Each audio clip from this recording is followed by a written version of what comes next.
Good morning. Good morning, ma'am. Good morning, ma'am. Good Morning, ma'am. Good morning. Good morning.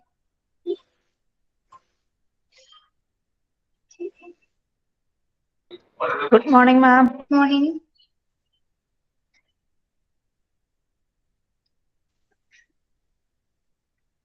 Good morning, ma'am. Good morning.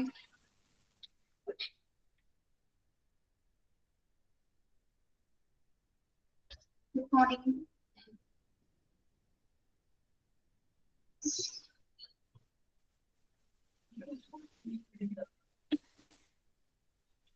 Yes. Prayer ആരാണ്?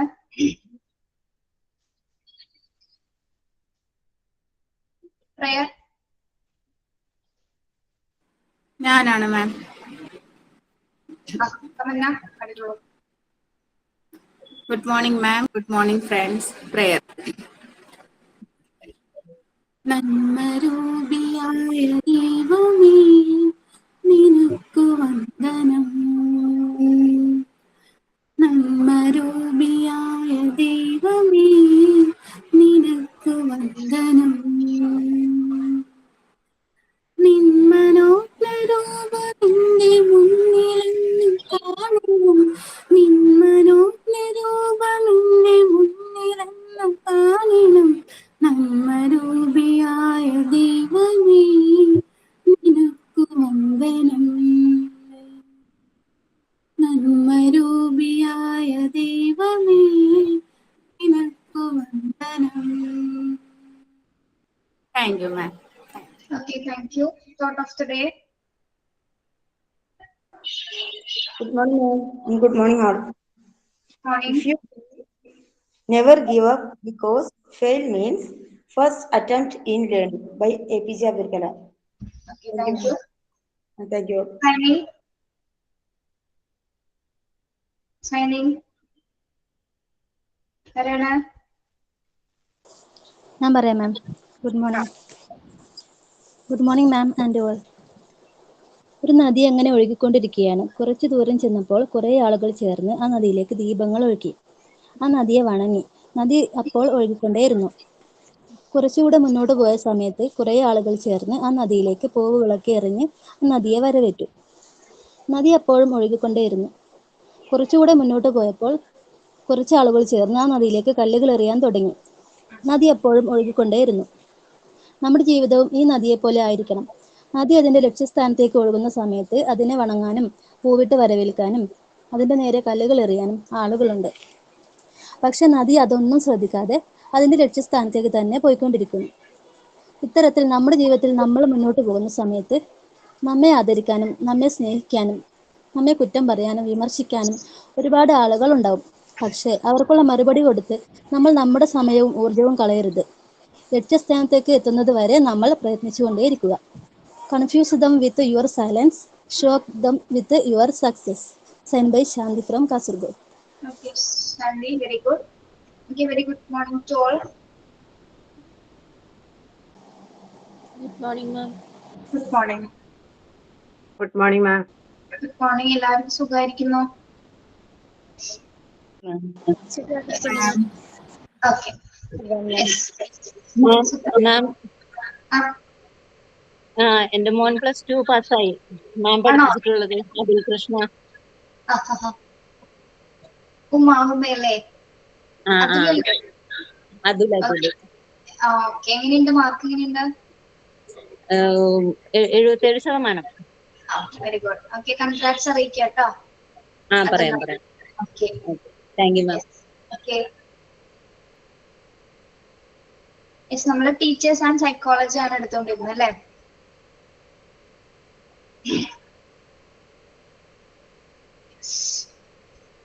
ഇനി കുറച്ച് ഭാഗങ്ങൾ പറഞ്ഞു. Education തുടങ്ങി ഇവിടെ വരെ പറഞ്ഞ two individuals are unique in nature, അത് വരെ പറഞ്ഞില്ലേ? Every individuals in unique in nature, അവിടെ വരെയാണ് പറഞ്ഞത്. അതെ നേച്ചർ വരെ. ചേഞ്ചസ് വരെ. Same time. Sarina.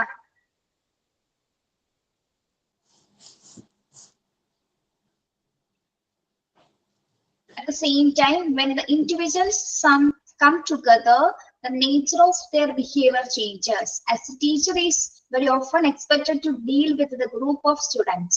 He has to know the psychology of the groups as well as the psychology of the individual in the group, in the influence of the group, in front of the group of the individual. Yes, the teacher must have awareness about the socio-cultural program also. ഇനിയിപ്പോ നമ്മൾ പറഞ്ഞ every ഇൻഡിവിജ്വൽസും unique in nature, എല്ലാ ഇൻഡിവിജ്വൽസും അതുല്യരാണെന്നാണ് നമ്മൾ പറഞ്ഞത് അല്ലെ. At the same ടൈമില് when the individuals come together, the nature of their behavior changes. ഇനി രണ്ട് ഇൻഡിവിജ്വൽസ്, രണ്ട് കുട്ടികൾ തമ്മില് ഒരാളെന്ന് പറയുമ്പോൾ ഇൻഡിവിജ്വലി ഡിഫറെന്റ് ആണ്. രണ്ടുപേരൊക്കെ ചേർന്ന് കഴിയുമ്പോൾ എന്തായിരിക്കും വരുന്നത്? അവരുടെ ബിഹേവിയറിൽ എന്തെങ്കിലും ചേഞ്ച് ഉണ്ടാവോ? രണ്ടുപേര് കൂടി കഴിഞ്ഞാൽ ഉണ്ടാവും. എന്ത് ചേഞ്ചസ് ആണ് ഉണ്ടാവുന്നത്? അവര് ഒരാള് സംസാരിക്കുന്ന രീതി മറ്റൊരാള് സംസാരിക്കാനായിട്ട് ശ്രമിക്കും. ചില സ്ലാങ് വരും ഓട്ടോമാറ്റിക്കലി. സ്ലാങ് വരും. പിന്നെ അതായത് വ്യക്തികൾ ചേരുന്ന സമയത്ത് അവരുടെ ബിഹേവിയറിൽ ചേഞ്ചസ് വരും. അർച്ചന അല്ലേ? അതെ മാം, അതെ. എന്റെ അർച്ചനയ്ക്ക് പേര് മാറ്റിയിടാൻ പറ്റില്ലേ? മാറില്ലേ അത്? അല്ല, മാറും മാം. പക്ഷെ ഞാൻ അതെന്താന്ന് വെച്ചാൽ നമുക്കിവിടെ റേഞ്ചിന്റെ ഇഷ്യൂ ഉണ്ട്. അപ്പൊ ഞാൻ അമ്മയുടെ ഇതിൽ നിന്നാണ് ഇപ്പൊ ക്ലാസ്സിൽ കയറുന്നത്. അപ്പൊ ഇതാകുമ്പോ കുഴപ്പമില്ല, പ്രശ്നമില്ല. അല്ലെങ്കിൽ എനിക്ക് എന്റെ സിമിലർ പ്രശ്നമാണ്. Okay ma'am. ചോദിച്ചു. അപ്പൊ രണ്ട് വ്യക്തികൾ തമ്മിൽ നമ്മൾ കൂടിച്ചേരുന്ന സമയത്ത് ബിഹേവിയറൽ ചേഞ്ചസ് ഉണ്ടാവും. Okay, yes. ഇപ്പൊ നമ്മള് ടീച്ചേഴ്സ് ആയിക്കോട്ടെ, കുട്ടികളായിക്കോട്ടെ, കുട്ടികളുടെ കാര്യം എടുത്താൽ ഇപ്പൊ രണ്ട് കുട്ടികള് അവർ തമ്മിൽ പരസ്പരം സംസാരിക്കുന്ന സമയത്ത് അവർക്ക് എന്തൊക്കെ മാറ്റങ്ങൾ വരുന്നുണ്ട്? ക്ലാസ്സിലിരുന്ന് സംസാരിക്കുകയാണ്, അല്ലെങ്കിൽ മറ്റു PT പീരീഡ് എന്തോ ആയിക്കോട്ടെ, കുട്ടികൾ തമ്മിൽ രണ്ടുപേര് സംസാരിക്കുന്നു. ആ സമയത്ത് അവർക്ക് എന്തൊക്കെ ചേഞ്ചസ് രണ്ടുപേരിൽ ഉണ്ടാവുന്നു? എന്തൊക്കെ ഉണ്ടാവും? ഒരു ടോക്കറ്റീവ് ആണെങ്കിൽ സംസാരം കൂടുതലാവും. കുറവാണ് ആ കുട്ടി സംസാരിക്കുന്നതെങ്കിൽ അതുപോലെ ആയിരിക്കും. അതെ. രണ്ട് സ്ലാങ്ങുകൾ തമ്മിലില്ലേ, അതായത് രണ്ട് സ്ഥലത്ത്, ഇപ്പം ഞാന് കണ്ണൂരും തൃശ്ശൂരും ആണെങ്കിൽ രണ്ടാളുടെയും സ്ലാങ് ഏകദേശം ഒരുപോലെയായി മാറും. രണ്ടാളും പരസ്പരം തൃശ്ശൂരുള്ളവർക്ക് കണ്ണൂരിലെ സ്ലാങ് കിട്ടും, കണ്ണൂരുള്ളവർക്ക് തൃശ്ശൂരിലെ സ്ലാങ് കിട്ടും. എന്റെ മോൾക്ക് അനുഭവം ഉണ്ട്. അവരുടെ ബിഹേവിയറിൽ നിന്ന് അവർ പല കാര്യങ്ങൾ അഡോപ്റ്റ് ചെയ്യും അല്ലെ. ഇപ്പൊ പറഞ്ഞതിൽ ഏറ്റവും മെയിൻ ആയിട്ട് നമുക്ക് ബിഹേവിയർ നോക്കാം, മാനറിസം വരെ നോക്കാം. ചിലപ്പോ ആക്ഷൻസ്, ഫിസിക്കൽ ആക്ഷൻസ് വ്യത്യാസം ഉണ്ടോ മറ്റൊരു കുട്ടിക്ക്? ഇപ്പൊ എറണാകുളം, തൃശ്ശൂർ അല്ലെങ്കിൽ കോഴിക്കോട്, ഏത് ജില്ല ആയിക്കോട്ടെ, എന്താണ് അത് തമ്മിൽ വ്യത്യാസങ്ങൾ.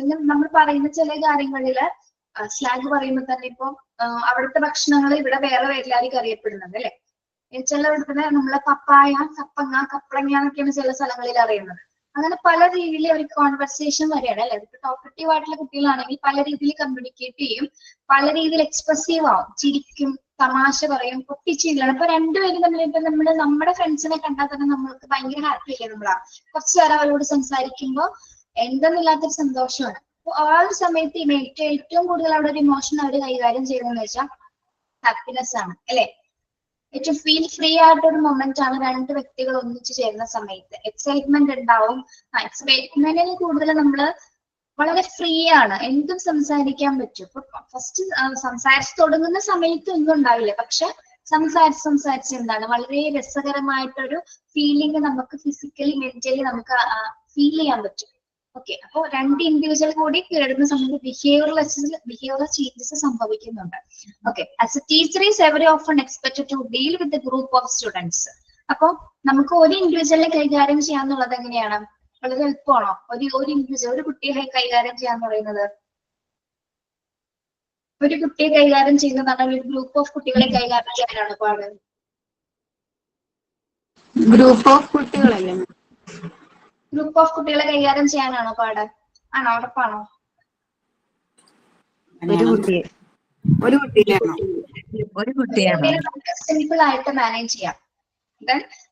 ഒരു കുട്ടി തന്നെ ഇൻഡിവിജ്വൽ ഡിഫറെന്റ് ഉള്ള ഒരു കുട്ടിയാണ്. അപ്പൊ 25 സ്റ്റുഡൻസ് 25 സ്റ്റുഡൻസിന് എന്തുണ്ടാവും? 25 ഇൻഡിവിജ്വൽ ഡിഫറൻസ് ആയിരിക്കും അല്ലെ. പലതരത്തിലുള്ള വൈവിധ്യങ്ങളായിട്ടുള്ള സ്വഭാവമായിരിക്കും. അപ്പൊ ടീച്ചേഴ്സിനെ സംബന്ധിച്ചിടത്തോളം ഒരു ഗ്രൂപ്പിലെ സ്റ്റുഡൻസിനെ കൈകാര്യം ചെയ്യാൻ കുറച്ച് ഡിഫിക്കൽട്ട് ആയിട്ടുള്ള കാര്യം. പക്ഷെ ഈസി ആയിട്ട് കൈകാര്യം ചെയ്യാനും സാധിക്കും. കുട്ടികളെ പഠിച്ചു കഴിഞ്ഞാൽ നമ്മൾ പറയാറില്ല, കുട്ടികളെ പഠിച്ചു കഴിഞ്ഞാൽ നമുക്ക് ഈസി ആയിട്ട് കൈകാര്യം ചെയ്ത് പറ്റില്ല. അല്ലാത്ത പക്ഷം കുറച്ച് ഡിഫിക്കൽട്ട് ആയിരിക്കും. തുടക്കം എപ്പോഴും എന്താണ് കുറച്ച് ഡിഫിക്കൽട്ട് ആയിരിക്കും. ഓക്കെ, അതായത് വ്യത്യസ്ത ബിഹേവിയറുള്ള കുഞ്ഞുങ്ങളാണ്. അവരെ കൈകാര്യം ചെയ്ത് ഒരേ രീതിയിൽ കൊണ്ടുവരാന്ന് പറയുന്നത്, പ്രത്യേകിച്ച് ഒരു ക്ലാസ് റൂമിലെ എല്ലാ കുട്ടികളെയും കോർഡിനേറ്റ് ചെയ്തുകൊണ്ട് ഒരു കോർഡിനേഷൻ ശരിക്കും പറഞ്ഞാൽ ക്ലാസ്സിൽ നടക്കുന്നുണ്ട്. അധ്യാപകരും കുട്ടികൾ പോലും അറിയാതെ എന്താണ് ടീച്ചറിന്റെ കുട്ടിയുടെ ക്ലാസ്സിലേക്ക് കൊണ്ടുവരാനായിട്ട് സാധിക്കും. നമ്മൾ പറയാറില്ലേ, കുട്ടിയുടെ മനസ്സ് ക്ലാസ്സിൽ കൊണ്ടുവരണമെങ്കിൽ ടീച്ചർ അതിനുള്ള അവസരങ്ങൾ പ്രൊവൈഡ് ചെയ്യണം. ടീച്ചർ മുമ്പിൽ ടോക്കറ്റീവായിട്ട് സംസാരിച്ച് അല്ലെങ്കിൽ ആക്ടിവിറ്റീസ് ഒക്കെ കൊടുത്ത് കുട്ടികളെ ക്ലാസ്സിലേക്ക് കൊണ്ടുവരാൻ ശ്രമിക്കും. അപ്പൊ തന്നെ ടീച്ചർ അവിടെ ഒരു ബുദ്ധിമുട്ട് അനുഭവപ്പെടുന്നുണ്ട്. കാരണം അത്രയും കുട്ടികളെ കോർഡിനേറ്റ് ചെയ്ത് കൊണ്ടുവരാന്ന് പറയുന്നത് കുറച്ച് ഡിഫിക്കൽട്ട് ആയിട്ടുള്ള ഒരു പ്രോസസ്സാണ്. ഓക്കെ, അപ്പൊ ഗ്രൂപ്പിൽ കുട്ടികൾ എങ്ങനെ ബിഹേവ് ചെയ്യുന്നു, ഒരു ഗ്രൂപ്പ് മനഃശാസ്ത്രം കൂടി നമ്മൾ പഠിച്ചിരിക്കണം. അതായത് ഒറ്റയ്ക്ക് നിൽക്കുമ്പോൾ നമുക്ക് പറയാൻ കുറച്ച് പേടിയുണ്ടാവും അല്ലെ, ഒറ്റയ്ക്ക് നിൽക്കുന്ന കൂട്ടത്തില്. പക്ഷെ കൂട്ടത്തിൽ നിൽക്കുമ്പോ എങ്ങനെയാണ് നമ്മള്, കൂട്ടത്തിൽ നിൽക്കുമ്പോ നല്ല കോൺഫിഡൻസ് ഉണ്ടാവും. കോൺഫിഡൻസ് ഉണ്ട് അല്ലെ, അപ്പൊ നല്ല ധൈര്യം ഉണ്ടായിരിക്കും. ഓക്കെ, അധ്യാപകരെ സംബന്ധിച്ചിടത്തോളം നമ്മൾ ഒറ്റ കുട്ടീനെ മാത്രമല്ല കൈകാര്യം ചെയ്യുന്നത് അല്ലെ, ഗ്രൂപ്പുകൾ ഇടപെടാനാണ് നമ്മൾ ഏറ്റവും കൂടുതൽ. അതായത് ക്ലാസ്സിൽ നിരവധി സ്റ്റുഡൻസ് ഉണ്ടാവും. അപ്പോൾ അധ്യാപകരെ സംബന്ധിച്ചിടത്തോളം ഒരു ഡിഫിക്കൽട്ട് ആയിട്ടുള്ള പ്രോസസ്സ് തന്നെയാണ് ഗ്രൂപ്പ് ആയിട്ടുള്ള കുട്ടികളെ കൈകാര്യം ചെയ്യാന്ന് പറയുന്നത്. ഇനി it has to know the psychology of the groups as well as the psychology of the individual in the group and the influence of the group of the individual. അപ്പൊ നമ്മൾ പറഞ്ഞില്ലേ, അപ്പൊ കുട്ടികളില് പലതരത്തിലുള്ള ബിഹേവിയർ ആണുള്ളത്. ഒരു മിനിറ്റ് നിങ്ങൾ ഒന്ന് വായിക്കണേ.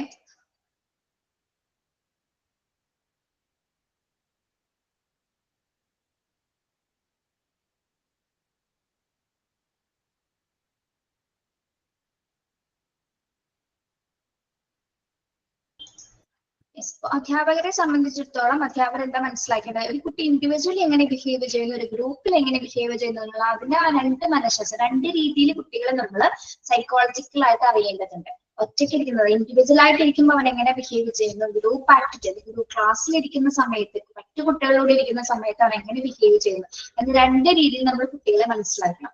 ഓക്കെ, ഒന്ന് ഇൻഡിവിജ്വലി ആ പേഴ്സൺ എന്താണ് ആ കുട്ടി എന്നറിയണം. ദെൻ ഗ്രൂപ്പിലിരിക്കുന്ന സമയത്ത് അവൻ എന്തൊക്കെ ബിഹേവിയർ ചെയ്യുന്നത്, എല്ലാ കുട്ടികളും ഒരേപോലെ തന്നെ നമ്മൾ ഐഡന്റിഫൈ ചെയ്യേണ്ടതാണ്, ഒബ്സർവ് ചെയ്യേണ്ടതാണ് കേട്ടോ.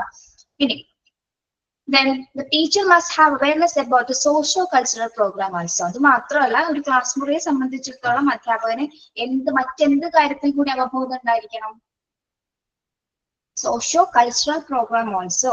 അതായത് എന്താണ്, ഗ്രൂപ്പ് ഡൈനാമിക്സ് മാത്രം മനസ്സിലാക്കിയാൽ മതിയോ ടീച്ചർ, കുട്ടികളുടെ ബിഹേവിയർ മാത്രം മനസ്സിലാക്കിയാൽ മതിയോ ടീച്ചർ? അവരുടെ കഴിവുകളും കൂടെ മനസ്സിലാക്കിയിരിക്കുന്നു. സാമൂഹ്യ സാംസ്കാരിക പരിപാടിയെ കുറിച്ച് അല്ലെങ്കിൽ പ്രോഗ്രാംസ് എന്തൊക്കെയാണ് ക്ലാസ്സിൽ കൊടുക്കേണ്ടത് എന്നതുമായി ബന്ധപ്പെട്ടും ഒരു അവയർനെസ് കൂടി അധ്യാപകന് ഉണ്ടായിരിക്കണം എന്നാണ് ഇവിടെ സൂചിപ്പിക്കുന്നത് കേട്ടോ. ഓക്കെ, അപ്പൊ നമുക്ക് കുട്ടികൾക്ക് ഗ്രൂപ്പായിട്ട് ആക്ടിവിറ്റിയും കൊടുക്കാൻ പറ്റും, ഇൻഡിവിജ്വൽ ആയിട്ട് ആക്ടിവിറ്റിയും കൊടുക്കാൻ പറ്റും. ഇതിൽ ഏതായിരിക്കും കുട്ടികളെ ഏറ്റവും നന്നായിട്ട് ചെയ്യുന്നത്? ആക്റ്റീവ് പാർട്ടിസിപ്പേഷൻ ആണ്. പക്ഷെ ചില കുട്ടികളെ ഡിപ്പെൻഡ് ചെയ്തിട്ടായിരിക്കും നമുക്കൊന്നും കറക്റ്റ് സക്സസ്ഫുൾ റിസൾട്ട് പറയാൻ പറ്റില്ല. ചില ഇൻഡിവിജ്വലി ചെയ്യുന്ന കുഞ്ഞുങ്ങൾ ചിലപ്പോൾ നല്ലോണം ചെയ്യുന്നവരുണ്ടാവും അല്ലെ. ഇൻഡിവിജ്വലി ചെയ്യാത്തവർ പക്ഷെ ഗ്രൂപ്പിൽ ചെയ്യുമ്പോൾ എന്തായിരിക്കും, വേറെ ബിഹേവിയർ ആയിരിക്കും. ഗ്രൂപ്പിൽ ചെയ്യുമ്പോൾ തന്റെ കൂട്ടുകാരുടെ സ്വാധീനം കൊണ്ടോ അല്ലെങ്കിൽ മറ്റെന്തെങ്കിലും ഘടകങ്ങൾ ഫാക്ടേഴ്സ് മൂലം എന്താണ് കുട്ടി അവിടെ ആക്റ്റീവ് ആവുകയാണ്. അപ്പൊ അവിടെ റിസൾട്ട് മാറുന്നുണ്ട്. അപ്പൊ അങ്ങനെ പലതരത്തിൽ സിറ്റുവേഷൻസ് ക്ലാസ്സിൽ വരാറുണ്ട്. ഓക്കെ, ഇൻഡിവിജ്വലി ഒറ്റയ്ക്ക് ചെയ്യുന്ന സമയത്ത് ചില കുഞ്ഞുങ്ങൾ ചിലപ്പോൾ പുറകിലോട്ടാവാം, ചില കുട്ടികൾ മുന്നിലേക്കാവാം. ദെൻ പുറകിലേക്കായ കുട്ടികൾ ഗ്രൂപ്പിൽ വരുന്ന സമയത്ത് എന്താണ് വളരെ ആക്ടിവേറ്റ് ആയിട്ടുള്ള ഒരു പാർട്ടിസിപ്പേഷൻ ആയിരിക്കും കൊടുക്കുന്നത്. പല രീതിയിൽ ശരിക്കും പറഞ്ഞാൽ ഡൈവേഴ്സിബിൾ ആയിട്ടുള്ള നേച്ചർ ആയിരിക്കും കുട്ടികളെ നിങ്ങൾ കാണാൻ പോകുന്നത് കേട്ടോ. ഓക്കെ, അപ്പൊ അതൊന്ന് മുൻകൂട്ടി ഒന്ന് കണ്ടുവയ്ക്കുക, ഇങ്ങനെയൊക്കെ ആയിരിക്കും എന്നുള്ളൊരു പ്രിപ്പറേഷൻ നിങ്ങൾക്ക് ഉണ്ടായിരിക്കാം. Yes, as a teacher deals with the children processing of knowledge, she is expected to know the process involved in the obtaining of knowledge. Besides, she must have knowledge of how to improve knowledge of children. ഒരു minute നിങ്ങളൊന്ന് വായിക്കൂ, ഇപ്പൊ വായിപ്പിക്കാതൊന്നുമില്ല, ഒന്ന് വായിച്ചു ചെയ്യാനെങ്കിലും വായിക്കാമല്ലോ. പെട്ടെന്ന് വായിക്കണോ കേട്ടോ.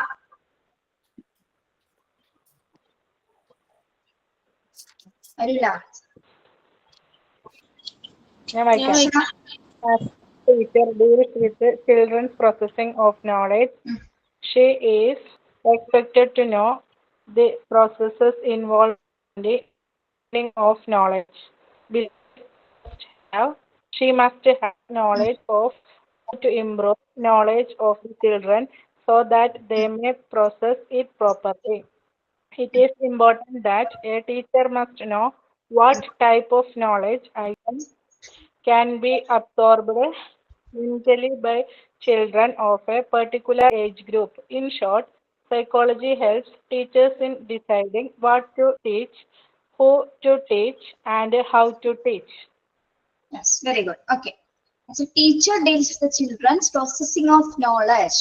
She is expected to know the process involved in obtaining of knowledge. ടീച്ചറിനെ സംബന്ധിച്ചിടത്തോളം ടീച്ചറും കുട്ടികളുമായിട്ട് ശരിക്കും പറഞ്ഞ എന്താണ് അവിടെ നടക്കുന്നത്?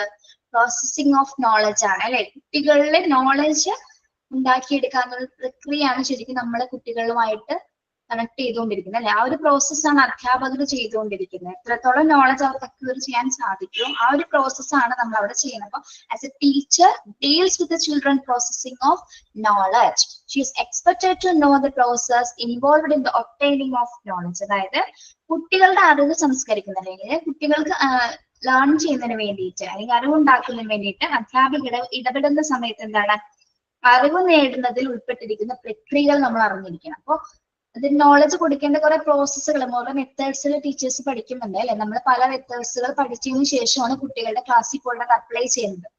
അപ്പൊ അറിവ് നേടുന്ന പ്രക്രിയകളെ കുറിച്ചിട്ട് അവബോധം ഉണ്ടായിരിക്കണം അധ്യാപകർക്ക് അല്ലെ? അധ്യാപകർ നല്ല രീതിയിൽ ആ നോളജ് പ്രോസസ്സ് ചെയ്യുന്ന അല്ലെങ്കിൽ അത് നമുക്ക് നല്ല രീതിയിൽ നമ്മൾ പഠിച്ച മെത്തേഡിൽ ക്ലാസ്സിൽ അവതരിപ്പിക്കാനായിട്ട് സാധിക്കണം. എങ്കിൽ മാത്രമേ കുട്ടികൾക്ക് നല്ല രീതിയിൽ നമുക്ക് നോളജ് പ്രൊവൈഡ് ചെയ്യാനായിട്ട് സാധിക്കുള്ളൂ.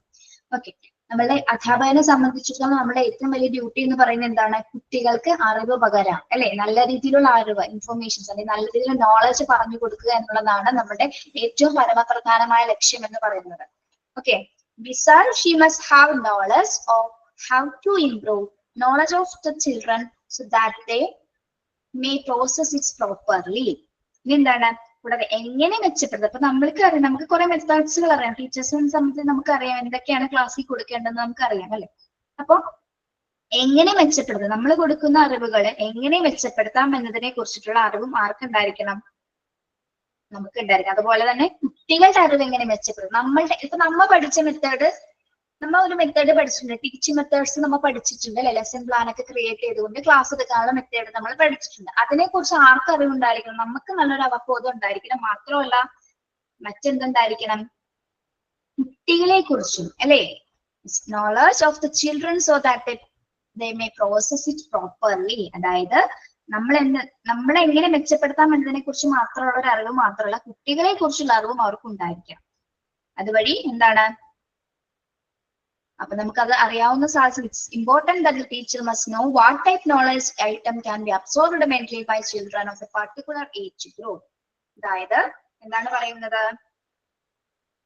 അപ്പൊ നമുക്ക് നമ്മുടെ ടീച്ചിങ് മെത്തേഡിനെ കുറിച്ച് ശരിയായി എങ്ങനെ പഠിപ്പിക്കണം, എന്ത് പ്രോസസ്സിലൂടെ പഠിപ്പിക്കാൻ കഴിയുമെന്ന് നമുക്ക് മനസ്സിലാക്കി കഴിഞ്ഞാൽ വളരെ ഈസി ആയിട്ട് നമുക്കത് ഹാൻഡിൽ ചെയ്യാനായിട്ട് സാധിക്കും.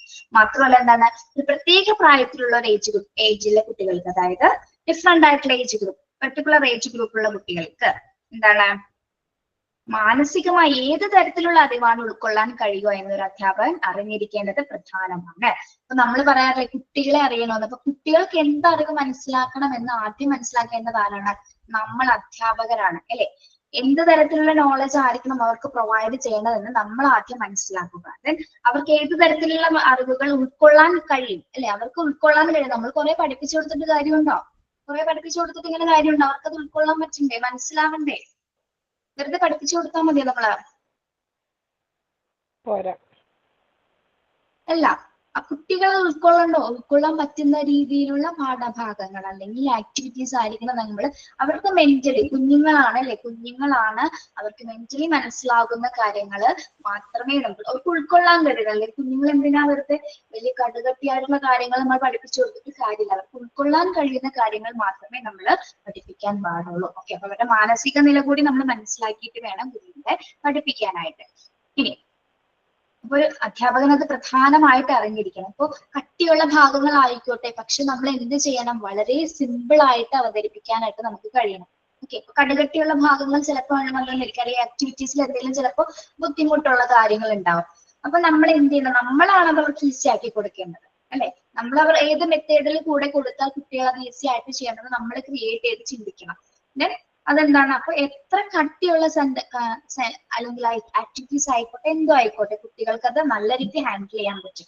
അല്ലാത്ത പക്ഷം എന്താണ്, ഡിഫിക്കൽട്ട് ആയിട്ട് ചെയ്താൽ കുട്ടികളുടെ പഠനം ഈസി ആകില്ല. അവർക്ക് വളരെയധികം അതിലെ ഡിഫിക്കൽട്ടീസ് നേരിടേണ്ടി വരും. അധ്യാപകരെ സംബന്ധിച്ചിടത്തോളം നമ്മൾ എന്താ മനസ്സിലാക്കേണ്ടത്, എത്രത്തോളം അറിവ് കുട്ടികൾക്ക് മാനസികമായി ഉൾക്കൊള്ളാൻ കഴിയും എന്ന് നമ്മൾ അധ്യാപകർ മനസ്സിലാക്കണം. എന്നിട്ട് വേണം നമ്മൾ എന്ത് കൊടുക്കാൻ, ആക്ടിവിറ്റീസോ അല്ലെങ്കിൽ ക്ലാസ് നല്ല രീതിയിൽ പ്രൊവൈഡ് ചെയ്യാനായിട്ട്. Okay, yes. അത് പ്രത്യേക ഏജ് കാറ്റഗറിയിൽ നമ്മൾ പഠിപ്പിക്കുന്ന കുട്ടികളിൽ നിന്ന് പല ഏജ് കാറ്റഗറീസിലുള്ള, പ്രത്യേകിച്ച് ചെറിയ കുഞ്ഞുങ്ങളാണല്ലോ, അവരുടെ ഏജ് കാറ്റഗറി മനസ്സിലാക്കിയിട്ട് വേണം നമ്മൾ എക്സ്പെക്ട് ചെയ്യാൻ. നമ്മൾ ഫസ്റ്റ് പഠിച്ചപ്പോ കുട്ടികളുടെ ഏജിനനുസരിച്ചിട്ട് നമ്മൾ എക്സ്പെക്ട് ചെയ്യണമെന്ന് പഠിച്ചിട്ടുണ്ട് അല്ലെ. ഇന്ന ഏജിൽ ആ കുഞ്ഞ് ആ ഒരു കാര്യമേ ചെയ്യല്ലാത്ത, ഇപ്പൊ 5 വയസ്സ് ചെയ്യേണ്ട കുട്ടി 5 വയസ്സ് ചെയ്യേണ്ട കാര്യങ്ങൾ, അല്ലെങ്കിൽ 10 വയസ്സിൽ ചെയ്യേണ്ട കാര്യങ്ങൾ 5 വയസ്സിൽ ചെയ്താൽ കുട്ടിക്ക് ചെയ്യാനായിട്ട് സാധിക്കില്ല. ഓക്കെ, അപ്പൊ നമ്മൾ അതുകൂടി മനസ്സിലാക്കണം. അപ്പൊ എക്സ്പെക്ട് ചെയ്യുന്ന സമയത്ത് കുട്ടി ഏത് വയസ്സിൽ എന്തൊക്കെ കാര്യങ്ങൾ ചെയ്യും എന്ന അധ്യാപകർ കൃത്യമായിട്ട് മനസ്സിലാക്കിയിരിക്കും. പിന്നെ teacher must have awareness. Psychology helps, in short, psychology helps teachers deciding what to teach, who to teach and how to teach. അപ്പൊ ചുരുക്കി പറഞ്ഞാൽ എന്താണ്, സൈക്കോളജി ഒരു അധ്യാപനം ഏതിനൊക്കെയാണ് ഹെൽപ്പ് ചെയ്യുന്നത്, എന്ത് പഠിപ്പിക്കണം, ആരെ പഠിപ്പിക്കണം, എങ്ങനെ പഠിപ്പിക്കണം എന്ന് തീരുമാനിക്കുന്നതിൽ മനഃശാസ്ത്രം അധ്യാപകർ ഒരുപാട് സ്വാധീനിക്കുന്നുണ്ട്. അപ്പൊ സൈക്കോളജി പഠിക്കുന്നതിലൂടെ കുട്ടികൾക്ക് നമ്മൾ എന്ത് പഠിപ്പിക്കണം, എങ്ങനെ പഠിപ്പിക്കണം, യെസ് എന്നുള്ള ഒരു കോൺസെപ്റ്റിലേക്ക്, ആരെ പഠിപ്പിക്കണം എന്ന് കൃത്യമായിട്ടൊരു കോൺസെപ്റ്റിലേക്ക് നമ്മൾ എത്തിച്ചേരുന്നു. ഓക്കെ, അതാണ് നമ്മളെ മനഃശാസ്ത്രം ഹെൽപ്പ് ചെയ്യുന്നത്. ഓക്കെ, അപ്പൊ ഇത്രയും കാര്യങ്ങൾ പറഞ്ഞപ്പോൾ നിങ്ങൾക്ക് ഒരു കാര്യം മനസ്സിലായില്ലേ, കുട്ടികളെ മനസ്സിലാക്കിയിട്ട് വേണം നിങ്ങൾ ക്ലാസ് കൊടുക്കാനാണെന്ന് നിങ്ങൾക്ക് മനസ്സിലായില്ലേ. നിങ്ങളുടെ ക്ലാസ്സിൽ എത്ര കുട്ടികളുണ്ട്, ആ കുട്ടികളെ അറിഞ്ഞിട്ട് വേണം നിങ്ങൾ പഠിപ്പിക്കാനായിട്ട്. യെസ്, അതാണ് മനഃശാസ്ത്രം നമുക്ക് ഏറ്റവും കൂടുതൽ മനസ്സിലാക്കി തരുന്ന ഒരു കാര്യം എന്ന് പറയുന്നത്. പിന്നെ എന്ത് പഠിപ്പിക്കണം, അതായത് വളരെ കടുകട്ടിയായിട്ടുള്ള കണ്ടന്റ്സുകൾ നമ്മൾ ഈസി ആയിട്ട് വെച്ചാൽ വളരെ ക്രിയേറ്റീവ് ആയിട്ടുള്ള വേയിൽ നമുക്ക് അവതരിപ്പിക്കാൻ പറയണം. ആരെ പഠിപ്പിക്കണം എന്ന് വെച്ചാൽ ഏത് കാറ്റഗറീസിലുള്ള കുട്ടികൾ അല്ലെ, പല ഡിഫറെന്റ് ആയിട്ടുള്ള കുട്ടികളുണ്ടാവും, പല ഇൻഡിവിജ്വൽ ഡിഫറെന്റ് ഉള്ള കുഞ്ഞുങ്ങളുണ്ടാവും. അപ്പൊ അവരൊക്കെ എങ്ങനെ പഠിപ്പിക്കണമെന്ന് നമ്മൾ മനഃശാസ്ത്രം പഠിക്കുന്നതിലൂടെയാണ് അതൊക്കെ അധ്യാപകർ പഠിക്കുന്നത്. ഓക്കെ, അതാണ് ആ ഒരു ഭാഗത്ത് പറയുന്നത്. മനസ്സിലായോ? ആ ഭാഗം അണ്ടർലൈൻ ചെയ്തിട്ട്, in short psychology helps teachers deciding what to teach, who to teach and how to teach. Okay, മനസ്സിലായോ അവിടെ വരെ പറഞ്ഞത്? Okay, ma'am. Okay.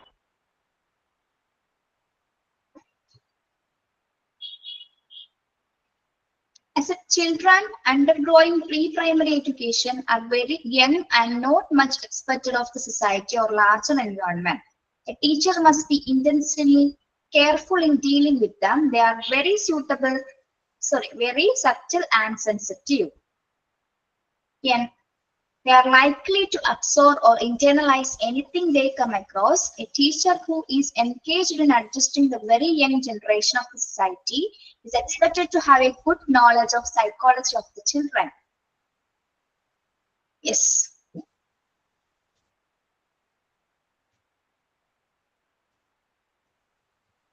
ഇവിടെ എന്താ പറയുന്നത്?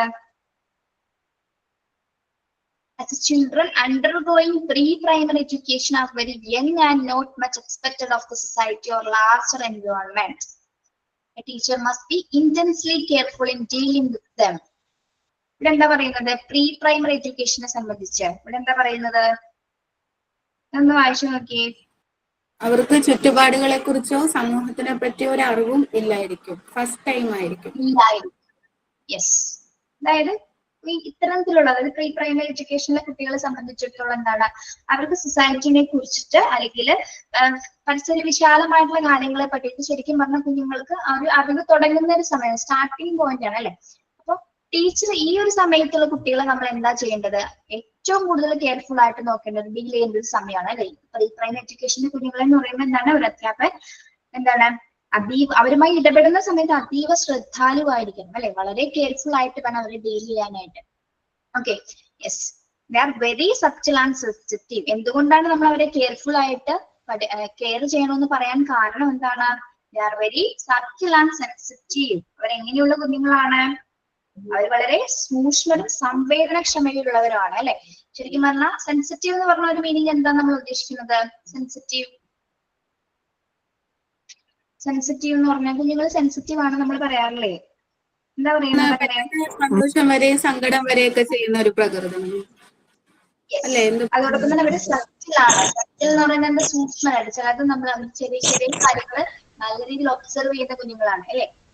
പെട്ടെന്ന് ഒബ്സർവ് ചെയ്യും. നമ്മൾ പറഞ്ഞിട്ടില്ല, നമ്മുടെ വീട്ടിൽ ഏറ്റവും കൂടുതൽ ഒബ്സർവേഷൻ കപ്പാസിറ്റി ഉള്ളത് കുട്ടികൾക്കാണ്. അവരെ നല്ല രീതിയിൽ നമ്മളെല്ലാം അവർ ഒബ്സർവ് ചെയ്യുന്നുണ്ട്. അതോടൊപ്പം തന്നെ വളരെ സെൻസിറ്റീവുമാണ് കുട്ടികൾ, സൂക്ഷ്മരമാണ് എന്നാൽ വളരെ സംവേദനക്ഷമതയുള്ളത്. അതായത് എന്ത് ഫീലിങ്സ് അവർക്ക് എപ്പോഴും ഇങ്ങനെ പെട്ടെന്ന് ഷിഫ്റ്റ് ചെയ്ത് അവരുടെ ഇമോഷൻസ് പെട്ടെന്ന് ഷിഫ്റ്റ് ചെയ്തുകൊണ്ട് മാറി മറിഞ്ഞുകൊണ്ടിരിക്കും. അപ്പൊ പെർമനന്റ് ആയിട്ടൊരു ഇമോഷൻസ് അല്ല കുഞ്ഞുങ്ങൾ കൈകാര്യം ചെയ്യുന്നത് അല്ലെ. പെർമനന്റ് ഇമോഷൻസ് കുഞ്ഞുങ്ങൾ കൈകാര്യം ചെയ്യുന്നവർ വളരെ സെൻസിറ്റീവ് ആണ്. അതുകൊണ്ട് തന്നെയാണ് ടീച്ചർ അവരെ ഡീൽ ചെയ്യുന്ന സമയത്ത് വളരെ ശ്രദ്ധാലുവായിരിക്കണം എന്നവർ സൂചിപ്പിക്കുന്നു. Okay, a teacher who is engaged in adjusting the very young generation of the society is expected to have a good knowledge of psychology of children. എന്താ പറയുന്നത്? അതായത് സമൂഹത്തിലെ വളരെ ചെറിയ തലമുറയെ ക്രമീകരിക്കുന്നതിന് ഏർപ്പെട്ടിരിക്കുന്ന ഒരു അധ്യാപകന് കുട്ടികളുടെ മനഃശാസ്ത്രത്തെ കുറിച്ചിട്ട് എന്തുണ്ടായിരിക്കണം? നല്ല രീതിയിൽ അറിവുണ്ടായിരിക്കണം. അതായത് എന്താണ്? Teacher who is engaged in adjusting the very young generation, അതായത് യുവതലമുറകൾ അല്ലെ, യുവതലമുറയെ ക്രമീകരിക്കുന്ന ഒരു അധ്യാപകൻ എന്താണ്? കുട്ടികളുടെ മനഃശാസ്ത്രത്തെ കുറിച്ച്, അതായത് ചൈൽഡ് സൈക്കോളജിനെ കുറിച്ചിട്ട് അധ്യാപകർക്ക് നല്ല അവയർനെസ് ഉണ്ടായിരിക്കേണ്ടതാണ്. ഓക്കെ, അപ്പൊ നമുക്ക് ഇതിൽ നിന്ന് മനസ്സിലാക്കേണ്ടത് ഒരു ടീച്ചറിനെ സംബന്ധിച്ച്, അധ്യാപകനെ സംബന്ധിച്ചിടത്തോളം മറ്റ് സബ്ജക്ട്സിനേക്കാൾ ഏറ്റവും കൂടുതൽ നമ്മൾ പഠിക്കേണ്ട ഒരു സബ്ജക്റ്റ് ആണ് എന്ത്? സൈക്കോളജി എന്ന് പറയുന്നത്. Especially child psychology and educational psychology. വിദ്യാഭ്യാസ മനഃശാസ്ത്രവും ശിശു മനഃശാസ്ത്രവുമാണ് നമ്മൾ അധ്യാപകർ അറിഞ്ഞിരിക്കേണ്ടത്. അതായത് മനഃശാസ്ത്രപരമായിട്ട് കുട്ടികളെ നമ്മൾക്ക് കൈകാര്യം ചെയ്യാനായിട്ട് സാധിക്കുള്ളൂ അല്ലെ. യെസ്, അതായത് എന്തുകൊണ്ടാണ് നമ്മൾ പറഞ്ഞു ഇൻഡിവിജ്വലി ഡിഫറെന്റ് ആയിട്ടുള്ള നേച്ചേഴ്സ് ഉള്ള കുഞ്ഞുങ്ങളാണ് അല്ലെ. എല്ലാവരും പേഴ്സണലി വ്യത്യസ്തരാണ്. അത്തരത്തിലുള്ളവരെ കൈകാര്യം ചെയ്യണമെങ്കിൽ അവരുടെ ബിഹേവിയറിനെ കുറിച്ച് നമ്മൾ പഠിക്കണം അല്ലെ. വളരെ ഇമ്പോർട്ടന്റ് ആണ്. കുഞ്ഞുങ്ങൾ എപ്പോൾ എങ്ങനെ മാറുന്നു, എങ്ങനെ ചിന്തിക്കുന്നു എന്നതിനെ കുറിച്ചിട്ട് വ്യക്തമായ അവബോധം ആർക്കുണ്ടായിരിക്കണം? അധ്യാപകർക്ക് ഉണ്ടായിരിക്കണം. Okay, yes. അപ്പോ ഒരു നല്ല തലമുറയെ സൃഷ്ടിക്കുന്നില്ല. ഇപ്പൊ നമ്മള് ചിലപ്പോൾ ചെറിയ അറിവാണ് കുട്ടികൾക്ക് പറഞ്ഞു കൊടുക്കുന്നെങ്കിലും പക്ഷെ അവന്റെ ബിഹേവിയറിന് അത് ഒരുപാട് മാറ്റങ്ങൾ കൊണ്ടുവരാൻ സാധിക്കും. അപ്പൊ ഒരു ന്യൂ ജനറേഷനെ കെട്ടിപ്പടുക്കുന്ന യുവതലമുറയെ നമ്മളെ ക്രമീകരിക്കുന്ന ഒരു അധ്യാപകന് കുട്ടികളെ മനഃശാസ്ത്രത്തെ കുറിച്ചിട്ട് നല്ല രീതിയിൽ അറിവുണ്ടായിരിക്കേണ്ടത് അത്യാവശ്യമാണ്. ഓക്കെ, യെസ്, അതാണ് ടീച്ചർ ആൻഡ് സൈക്കോളജി എന്ന് പറഞ്ഞ ഭാഗത്തിൽ നമ്മൾ മനസ്സിലാക്കേണ്ട കാര്യങ്ങൾ. ഇവിടെ എന്തെങ്കിലും നിങ്ങൾക്ക് സംശയം ഉണ്ടോ പറഞ്ഞതില്? ടീച്ചേഴ്സ് ആൻഡ് സൈക്കോളജിയില് ക്ലിയർ ആണോ? ഇനി ഓക്കെ, ഇനി മിസ്സിന് എന്താ കാണാൻ പറ്റാത്ത? ക്യാമറ ആണല്ലേ? ഇപ്പൊ കാണത്തില്ലേ? ഇല്ല, കാണാലോ? ഇല്ല കാണുന്നില്ല. കാണുന്നില്ല മാം. പറയുന്നത് കേൾക്കാമോ? കേൾക്കാം. ഓക്കെ, ഇപ്പൊ ഒന്നും കാണണ്ട, ഇന്ന് കാണാം. നിങ്ങളൊന്നും കാണാതില്ല ഞാൻ ക്ലാസ് എടുക്കുന്നത്. അപ്പൊ ഇന്ന് നിങ്ങൾ കണ്ണേം കാണണം. ഞങ്ങളെ വേണമെങ്കിൽ കാണാം മാം. കേൾക്കുന്നുണ്ട് മാം. ഓക്കെ, നോക്കട്ടെ കേട്ടോ. രാഖി ഇതിന്റെ ക്യാമറ ഒന്ന് ചെക്ക് ചെയ്യണം കേട്ടോ. Camera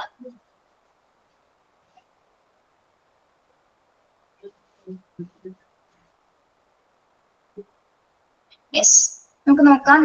next child and his behaviour, last ഭാഗമാണ് ഇതിന്റെ. Yes, as a Montessori teachers are expected to communicate with the children of age group 3 to 6. They must know their general behavior. Behavior in groups, individual behavior, each one's family background and social background, etc. ഇനി നിങ്ങൾ Montessori teaching profession തിരഞ്ഞെടുത്തവരാണ്. നിങ്ങൾ എത്തരത്തിലുള്ള കുട്ടികളെയാണ് കൈകാര്യം ചെയ്യുന്നത്? 3 to 6. 3 to 6 ages. 3 to 6 അതായത് Montessori അധ്യാപകർ 3 മുതൽ 6 വയസ്സുള്ള വരെ കുട്ടികളുമായിട്ടാണ് ആശയവിനിമയം നടത്തുന്നത് അല്ലെ. ഇവരുമായിട്ടാണ് നിങ്ങൾ കമ്മ്യൂണിക്കേഷൻ നടത്തുന്നത്. അപ്പൊ നിങ്ങൾ അതിൽ എന്തൊക്കെ കാര്യങ്ങൾ മനസ്സിലാവുന്നു? Children of age group 3 to 6 they must know their general behavior. കുട്ടികളുടെ ജനറൽ ബിഹേവിയറിനെ പറ്റി നമുക്കറിയാം. അതോടൊപ്പം തന്നെ എന്താണ് ബിഹേവിയർ ഇൻ ഗ്രൂപ്പ്സ്, അതായത് ഒരു ജനറൽ ബിഹേവിയർ എന്ന് പറഞ്ഞാൽ മൊത്തത്തിൽ കുഞ്ഞുങ്ങൾ എങ്ങനെയായിരിക്കും എന്ന് നമുക്കൊരു ഏകദേശ ധാരണ ഉണ്ടായിരുന്നു. അതർവൈസ് ബിഹേവിയർ ഇൻ ഗ്രൂപ്പ്സ്, ഗ്രൂപ്പിൽ നമ്മൾ നേരത്തെ പറഞ്ഞ പോലെ ഗ്രൂപ്പിൽ കുട്ടി എങ്ങനെയായിരിക്കും. ഇപ്പൊ ഇൻഡിവിജ്വലി ബാക്കിൽ നിൽക്കുന്ന കുട്ടി എന്താണ് ഗ്രൂപ്പിൽ ചെല്ലുന്ന സമയത്ത് എന്തായിരിക്കും കുറച്ചുകൂടി ആക്റ്റീവ് ആയിരിക്കും എന്ന് നമ്മൾ പറഞ്ഞു. അപ്പൊ ബിഹേവിയർ ഇൻ ഗ്രൂപ്പ്സിൽ ഇപ്പൊ പല രീതിയിലായിരിക്കും കുട്ടികൾ ബിഹേവ് ചെയ്യുന്നത്. ഇനി ഇൻഡിവിജ്വൽ ബിഹേവിയർ വ്യത്യാസം ഉണ്ടായിരിക്കും അല്ലെ, ഇൻഡിവിജ്വൽ ലെവലിൽ വ്യത്യാസം ഉണ്ടായിരിക്കും, അതായത് വ്യക്തി വ്യത്യാസങ്ങൾ ഉണ്ടായിരിക്കും. പിന്നെ each ones in familial background. എന്താണ് each ones in familial background എന്ന് പറയുന്നത്? ഒരു കുടുംബ പശ്ചാത്തല വ്യത്യാസം ഉണ്ടായിരിക്കും അല്ലെ, ഫാമിലി ബാക്ക്ഗ്രൗണ്ടില് വ്യത്യാസമുണ്ട്. അപ്പൊ ഫാമിലി ബാക്ക്ഗ്രൗണ്ട് ഒരു കുട്ടിയുടെ ബിഹേവിയറിനെ സ്വാധീനിക്കുന്നുണ്ടെന്നാണ് നമ്മൾ മനസ്സിലാക്കേണ്ടത് അല്ലെ. ഫാമിലി ബാക്ക്ഗ്രൗണ്ടിൽ നിന്ന് വരും, അതായത് മോശം ഫാമിലി ബാക്ക്ഗ്രൗണ്ടിൽ വരുന്ന കുഞ്ഞുങ്ങളിലെ എന്താണ് അവന്റെ ബിഹേവിയറിനൊക്കെ സ്വാധീനിക്കുന്നു. പിന്നെ സോഷ്യൽ ബാക്ക്ഗ്രൗണ്ട് എക്സെട്ര. എന്താണ് സോഷ്യൽ ബാക്ക്ഗ്രൗണ്ട്? സാമൂഹ്യ പശ്ചാത്തലം അല്ലെ. അപ്പോ നിങ്ങൾ മോണ്ടിസോറി ടീച്ചേഴ്സ് ഏകദേശം ഒരു 3 to 6 ഉള്ള കുട്ടികളെയാണ് നിങ്ങൾ കൈകാര്യം ചെയ്യുന്നത്, അവരുമായിട്ടാണ് നിങ്ങൾ കമ്മ്യൂണിക്കേറ്റ് ചെയ്യുന്നതെങ്കിൽ നിങ്ങൾ മസ്റ്റ് ആയിട്ട് അറിഞ്ഞിരിക്കേണ്ട കാര്യങ്ങളാണ് എന്ത്? ഒന്ന് അവരുടെ ജനറൽ ബിഹേവിയർ അറിഞ്ഞിരിക്കണം, ബിഹേവിയർ ഇൻ ഗ്രൂപ്പ്സ്, കുട്ടികളെ ഗ്രൂപ്പിൽ എങ്ങനെയാണ് ബിഹേവ് ചെയ്യുന്നത്, ഇൻഡിവിജ്വൽ ബിഹേവിയർ എങ്ങനെയാണ്, അവർ ഫാമിലി ബാക്ക്ഗ്രൗണ്ട് എങ്ങനെയാണ്, സോഷ്യൽ ബാക്ക്ഗ്രൗണ്ട് എങ്ങനെയാണ്, ഇത്രയും കാര്യങ്ങൾ അധ്യാപകർ അറിഞ്ഞിരിക്കണം. Teacher Montessori teachers. ഓക്കെ, മനസ്സിലായോ ഒരു പാരഗ്രാഫ്? Okay miss. ഓക്കെ, ഒന്ന് ഉഷാറായിട്ട് പറഞ്ഞേ, മനസ്സിലായോ?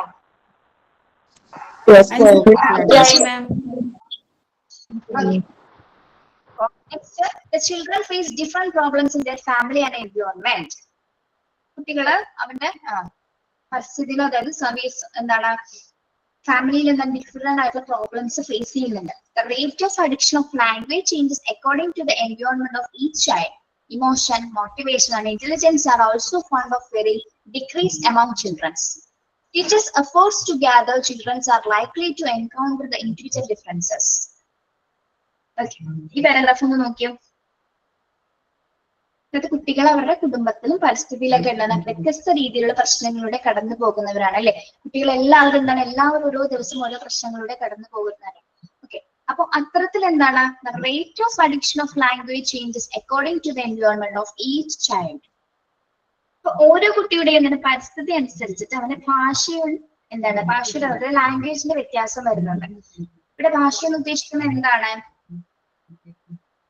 ഇവിടെ ലാംഗ്വേജ് എന്ന് ഉദ്ദേശിക്കുന്നത് എന്താണ്? ലാംഗ്വേജിൽ എന്ത് ചേഞ്ചസ് ഉണ്ടാവും എന്നാണ് പറയുന്നത് ഓരോ കുട്ടിയിലും? ബിഹേവിയർ ആണോ? അതായത് കുട്ടികൾ ഫേസ് ചെയ്യുന്ന പ്രോബ്ലംസ് അല്ലെ, അതായത് ഓരോ കുട്ടിയും ഫേസ് ചെയ്യുന്ന പ്രോബ്ലംസ് അവന്റെ എന്താണ് ഭാഷയിൽ ഒരുപാട് സ്വാധീനിക്കുന്നുണ്ടെന്നാണ് പറയുന്നത്. അങ്ങനെയാണോ പറയുന്നത്? അതായത് കുട്ടിയുടെ പരിസ്ഥിതി അനുസരിച്ച് നമ്മുടെ ചുറ്റുപാടനുസരിച്ചിട്ടല്ലേ നമ്മുടെ ലാംഗ്വേജ് വരുന്നത് അല്ലെ, ശരിയല്ലേ? നമ്മുടെ ചുറ്റുപാട് എങ്ങനെയാണോ അതിനനുസരിച്ച് നമ്മുടെ ലാംഗ്വേജിൽ വ്യത്യാസം വരും, ദെൻ ടോക്കിൽ വ്യത്യാസം വരും, ദെൻ വാക്കുകൾ ഉപയോഗിക്കുന്നതിൽ വ്യത്യാസം വരും. പിന്നെന്താണ് നമ്മളിപ്പോ പറയില്ല, ഇപ്പൊ മോശമായിട്ട് ഒരിക്കലും പറയുന്നല്ലോ സ്ലംസ് ഏരിയാസ് എന്ന് പറയുന്ന കുഞ്ഞുങ്ങളുണ്ട് ചില കാറ്റുകളിൽ, കോളനി ഏരിയാസിൽ നമ്മൾ ആരും ഇതാക്കി പറയുന്നല്ലോ കേട്ടോ. പക്ഷെ അവരുടെ ചുറ്റുപാടിൽ സംസാരിക്കുന്നവരുടെ ഭാഷ വ്യത്യാസമായിരിക്കും അല്ലെ. കുട്ടി അത് കേട്ടിട്ട് ക്ലാസ്സിൽ വന്നത് പറയും. കേട്ടിട്ടുണ്ടോ നിങ്ങൾ? അങ്ങനെ കേട്ടിട്ടുണ്ടോ? ചില ഗ്രാൻഡ് പേരൻസിന്റെ ഒക്കെ ഭാഷ കുട്ടികൾ സ്കൂളിൽ പറയുന്നത്. ചില ഗ്രാൻഡ് പാരന്റ്സിന് അപ്പൊ അവർക്ക് എന്താണ് ഭാഷയുടെ കൂട്ടിച്ചേർക്കൽ റേറ്റ് മാറുകയാണ്. അതായത് അവരെ ഇതിനെ ഫേസ് ചെയ്യുന്ന മെയിൻ പ്രശ്നം എന്ന് പറഞ്ഞാൽ ചുറ്റുപാടിൽ നിന്നും അല്ലെങ്കിൽ ഫാമിലിയിൽ നിന്നുണ്ടാവുന്ന പ്രോബ്ലംസ് ആണ്, പ്രശ്നങ്ങളാണ് കുട്ടിയുടെ ലാംഗ്വേജിനെ വരെ അത് അഫക്ട് ചെയ്യുന്നത്. ലാംഗ്വേജിന്റെ ആ ഒരു റേറ്റിന് അത് അഫക്ട് ചെയ്യുന്നത്. Yes, bad words, especially bad words ഉപയോഗിക്കുന്നവര്. ഇപ്പൊ നമ്മൾ പാരന്റ്സ് തല്ലുപിടിക്കുമ്പോൾ എന്താണ് ചിലപ്പോൾ ചില മോശമായ വാക്കുകൾ പറയുന്നുണ്ട്, പക്ഷെ കുട്ടി അത് എന്താണ് ഒബ്സർവ് ചെയ്യുന്നുണ്ട്. കുഞ്ഞത് ചിലപ്പോൾ ക്ലാസ്സിലോ അല്ലെങ്കിൽ ടീച്ചേഴ്സിനോടോ വന്ന് പറയാനുള്ള സാധ്യതയുണ്ട്. ഓക്കെ, അപ്പൊ കുട്ടിയെ സംബന്ധിച്ചിടത്തോളം അവൻ നേരിടുന്ന പ്രധാന പ്രശ്നം എന്ന് പറയുന്നത് ഫാമിലിയിലും ചുറ്റുപാടും പല പ്രശ്നങ്ങൾ നേരിടുന്നത് അതിന്റെ ലാംഗ്വേജിനാണ് ഏറ്റവും കൂടുതൽ ബാധിക്കുന്നത്. അപ്പൊ നമ്മൾ പറയാറില്ല എപ്പോഴും കുട്ടികളുടെ മുന്നിൽ വെച്ച് അനാവശ്യ വാക്കുകൾ നിങ്ങൾ സംസാരിക്കാതിരിക്കുക. ഓക്കെ, പിന്നെ emotion, motivation and intelligence are also found of വെറിയിങ് degree among children's. എന്താ പറയുന്നത്? വികാരങ്ങള്, പ്രചോദനം, മോട്ടിവേഷൻസ് അല്ലെങ്കിൽ ഇന്റലിജൻസ്, ബുദ്ധിശക്തി എന്നിവ കുട്ടികളിൽ വ്യത്യസ്ത അളവുകളിൽ കാണപ്പെടുന്ന ഒരു വികാരങ്ങളാണ് അല്ലെ. ഈ എല്ലാ വികാരങ്ങളും ഇപ്പൊ പറഞ്ഞ ഇമോഷൻസ് കുട്ടികൾ ഒരേപോലെയാണോ? അല്ല. മോട്ടിവേഷൻ ഒരേപോലെയാണോ? അല്ല. ഇന്റലിജൻസ് ഇതിലൊക്കെ എന്ത് കുട്ടികൾ പല ഡിഗ്രീസ് ആണ്. ഡിഗ്രി എന്ന് ഉദ്ദേശിച്ചത് എന്താണ്? അളവുകളിൽ വ്യത്യാസമാണ് അല്ലെ. പല ഇമോഷൻസ് ഇപ്പൊ ഏറ്റവും കൂടുതൽ ഹാപ്പി ആയിട്ടിരിക്കുന്ന കുട്ടികളുണ്ടാവും, ഏറ്റവും കൂടുതൽ എപ്പോഴും വിഷമിച്ചിരിക്കുന്ന കുഞ്ഞുങ്ങളുണ്ടാവും, നല്ല രീതിയിൽ ഇന്റലിജൻസ് കപ്പാസിറ്റി ഉള്ള കുട്ടികളുണ്ടാവും, കപ്പാസിറ്റി കുറവുള്ള കുട്ടികളുണ്ട്. അപ്പൊ പലരും പല രീതിയിലാണ് അവരുടെ ഫീലിങ്സ് കടന്നു പോകുന്നത് അല്ലെ. പല ഇമോഷൻസ് കൈകാര്യം ചെയ്യുന്നവരാണ്. ഓക്കെ, അപ്പൊ ഇതിന്റെ അളവിൽ വ്യത്യാസം ഉണ്ടാവുന്ന കുട്ടികളില്. ഇനി teachers' efforts to gather children are likely to encounter the individual differences. അപ്പൊ നമ്മൾ എന്താ മനസ്സിലാക്കേണ്ടത്? നമ്മളുടെ കുട്ടികൾ പല കാര്യങ്ങളിൽ വ്യത്യസ്തരാണെന്ന് നമ്മൾ വ്യക്തമായി മനസ്സിലാക്കണം അല്ലെ. കുട്ടികൾക്ക് എന്തുണ്ട്? ഇൻഡിവിജ്വൽ ഡിഫറൻസസ് ഉണ്ട് അല്ലെ. ഇൻഡിവിജ്വൽ ഡിഫറൻസസ് കുട്ടികളിൽ വ്യക്തി വ്യത്യാസങ്ങളുണ്ട്. അത് എല്ലാ അധ്യാപകരും മനസ്സിലാക്കേണ്ടതാണ്. Teachers' efforts to gather children are likely to encounter the individual difference.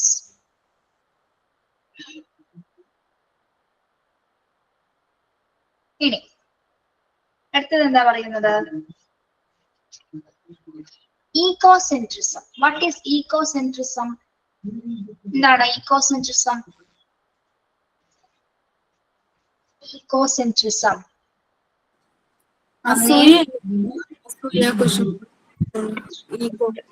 കുശുമ്പ് അതൊക്കെയാണോ?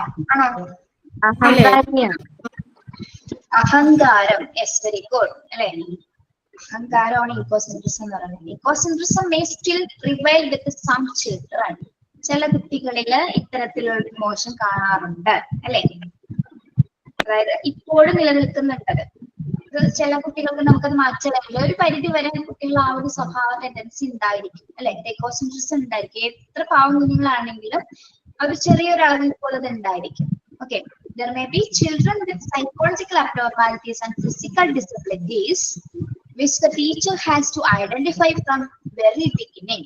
അപ്പൊ ഇവിടെ കുട്ടികളുടെ പല വികാരങ്ങളെ പറ്റിയിട്ടാണ് ഇവിടെ സൂചിപ്പിക്കുന്നത്. നമ്മള് എന്താ പറയുന്നത്? ചില കുഞ്ഞുങ്ങൾക്ക് സൈക്കോളജിക്കൽ അബ്നോർമാലിറ്റീസ് ഉണ്ടായിരിക്കും അല്ലെ. മനഃശാസ്ത്രീയമായിട്ടുള്ള വൈകല്യങ്ങൾ ഉണ്ടായിരിക്കാം. പിന്നെന്താണ്? അതായത് മാനസിക അസാധാരണങ്ങൾ. സൈക്കോളജിക്കൽ അബ്നോർമാലിറ്റീസ് എന്ന് പറഞ്ഞാൽ ചിലപ്പോ മാനസിക വൈകല്യങ്ങളുള്ള കുട്ടികളുണ്ടാവും. ഫിസിക്കൽ ഡിസബിലിറ്റീസ് ഉള്ള കുട്ടികൾ. ഫിസിക്കൽ ഡിസബിലിറ്റി എന്ന് പറഞ്ഞാൽ എന്താ? ഫിസിക്കൽ ഡിസബിലിറ്റീസ് ശാരീരിക വൈകല്യങ്ങളുള്ള കുട്ടികൾ അല്ലെ. അപ്പൊ ഈ 2-3 തരത്തിലുള്ള കാറ്റഗറീസിലെ കുഞ്ഞുങ്ങള് ക്ലാസ് മുറിയിൽ ഉണ്ടായിരിക്കാം. അപ്പൊ നമ്മളത് തിരിച്ചറിയണം. ഇത്തരം ഡിഫിക്കൽട്ടീസ് കുഞ്ഞുങ്ങൾക്ക് ഉണ്ടെന്ന് അധ്യാപകർ അത് തിരിച്ചറിയേണ്ടതാണ്. Then which the teacher has to identify from the very beginning. എപ്പോഴാണ് നമ്മൾ തിരിച്ചറിയേണ്ടത്?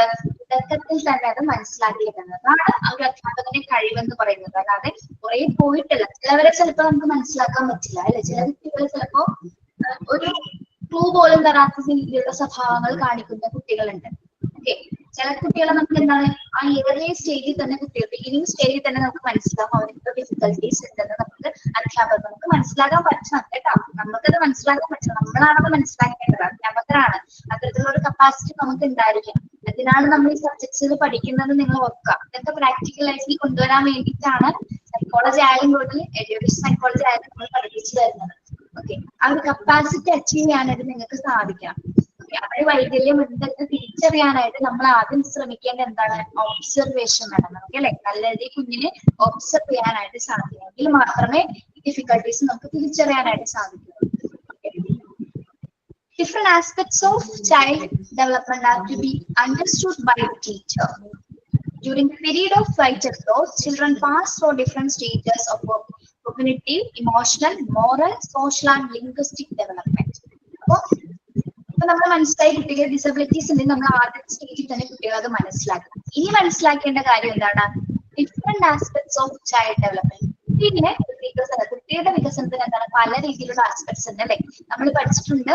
അത് ടീച്ചർ പ്രത്യേകിച്ച് അത് മനസ്സിലാകും. കുട്ടികളുടെ വികസനം പല രീതിയിലുണ്ട്, പല സ്റ്റേജിലൂടെയാണ് കുഞ്ഞുങ്ങൾ കടന്നു പോകുന്നത് അല്ലെ. അവരുടെ ഡെവലപ്മെന്റ് എന്ന് പറയുന്നത്, വികസനം എന്ന് പറയുന്നത് എന്താണ്, ഗ്രോത്ത് ആൻഡ് ഡെവലപ്മെന്റ് നമ്മൾ പഠിച്ചിട്ടുണ്ട് അല്ലെ. സൗമ്യറോസ് കുട്ടിയിലെ കുട്ടികളുടെ വികസനം എന്ന് പറഞ്ഞാൽ എന്താണ്, ഡെവലപ്മെന്റ്സ് പല സ്റ്റേജിൽ കൂടിയാണ് നമ്മൾ പഠിച്ചിട്ടുണ്ട്. ഗ്രോത്ത് ആൻഡ് ഡെവലപ്മെന്റ്, വളർച്ചയും വികാസവും പല രീതിയിലാണ് കടന്നു പോകുന്നത് അല്ലെ. ഡിഫറെന്റ് സ്റ്റേജസ് ഓഫ്, അത് മാത്രമല്ല കുട്ടികൾ പല സ്റ്റേജസിലൂടെ കോഗ്നിറ്റീവ് വൈജ്ഞാന ഘട്ടത്തിലൂടെ കടന്നു പോകുന്നുണ്ട്. നമ്മൾ തിയറി പഠിച്ചു അല്ലെ. 0 to 2 years ഏതൊക്കെ കാര്യങ്ങളാണ് കുഞ്ഞ് ചെയ്യുന്നത്, ഡെവലപ്മെന്റ് തിയറി പഠിച്ചവരാണ് നമ്മള്. Emotional moral, emotional social emotional development എന്താണെന്ന് പഠിച്ചിട്ടുണ്ട്. ആ സ്റ്റേജിലൊക്കെ കുട്ടി എന്തൊക്കെ വികാരങ്ങൾ കൈകാര്യം ചെയ്യുന്നു. Social and linguistic development, language development നിങ്ങൾ പഠിച്ചോ? 5th ചാപ്റ്റർ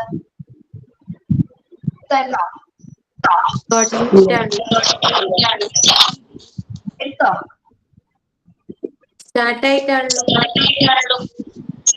അപ്പൊ നമ്മളപ്പോ ആദ്യം മനസ്സിലാക്കേണ്ടത് കുട്ടികൾ ഡിഫറെന്റ് ആസ്പെക്ട്സിലൂടെ കടന്നു പോകുന്നവരാണ് ആദ്യം അധ്യാപകർ മനസ്സിലാക്കുക. അതുപോലെ തന്നെ എന്താണ് different stages, cognitive stages, emotional stages, moral, social and linguistic development, ഇത്തരം സ്റ്റേജസിലൂടെ കുട്ടികൾ കടന്നു പോകുന്നുണ്ട്. ഇതിലെല്ലാം അവർക്ക് പല രീതിയിലുള്ള ഇമോഷൻസ് ആണ് അവർ കൈകാര്യം ചെയ്യുന്നത്. പല രീതിയിലുള്ള വികസനങ്ങൾ കുട്ടിക്ക് സംഭവിക്കുന്നുണ്ടെന്ന് അധ്യാപകർ മനസ്സിലാക്കിയിരിക്കണം.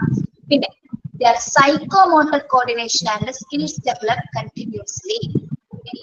നമ്മള് മറ്റൊരു ഭാഗം പഠിച്ചിട്ടുണ്ട്, സൈക്കോമോട്ടർ കോർഡിനേഷൻ. ആ ചാപ്റ്റർ പഠിച്ചിട്ടുണ്ടോ നിങ്ങള്? എടുത്തായിരുന്നോ ആരെങ്കിലും? ഫിസിക്കൽ ആൻഡ് മോട്ടോർ ഡെവലപ്മെന്റ് അല്ലേ മാം? അതെ, യെസ്. അതില് നമ്മൾ പഠിച്ചിട്ടുണ്ട് സെഫാലോകേഡൽ. പഠിച്ചത് ഓർക്കുന്നുണ്ടോ? സെഫാലോകേഡൽ, പ്രോക്സിമൽ ഡെവലപ്മെന്റ്. ഒരു കുട്ടിയുടെ വളർച്ചയുടെ ഘട്ടങ്ങള് ഏത് സ്റ്റേജിൽ വരും, തല മുതൽ ഹെഡ് ടു ഫുട്ട്. പഠിച്ചത് ഓർക്കുന്നുണ്ടോ?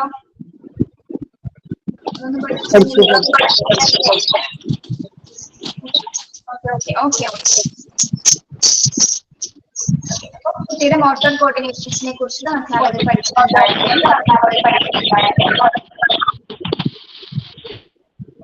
ക്ലിയർ ഇല്ല മാം. അതൊന്ന് മ്യൂട്ട് ചെയ്യണ്ട നിങ്ങളാ, മ്യൂട്ട് ചെയ്യണം, അല്ലെങ്കിൽ ക്ലാസ്സിൽ ഇല്ല. ഓക്കെ,